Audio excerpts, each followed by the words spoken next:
This is the Lone Crater YouTube. We hope this video helps. You start by laying out the AirPods Pro 3, new silicone tips, a soft cloth, and 70% isopropyl. This prevents dirt and keeps parts visible. Next, make sure you're disconnected from audio so nothing moves mid-swap. Now, firmly but gently grasp the base of the existing ear tip and pull straight away from the speaker mesh until it pops free. Do not twist aggressively. Once removed, inspect the stem and mesh for debris before moving to the new tip. You'll now align the replacement tip with the stem so the opening faces the mesh. Matching size prevents leaks. Press the tip straight onto the stem and apply controlled force until you feel or hear a click. This confirms the internal latch engaged.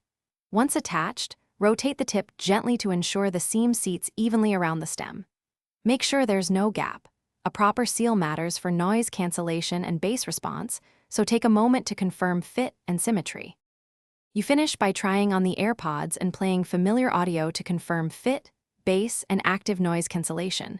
Those clues tell you the seal quality. If sound is muffled or ANC underperforms, remove the tip, clean the mesh with a soft cloth and 70% isopropyl, then reattach or try a different tip size. If a tip won't lock, power cycle or reset the AirPod and inspect the stem for debris. These steps fix most attachment problems quickly. Thanks for watching. Consider subscribing if we helped you.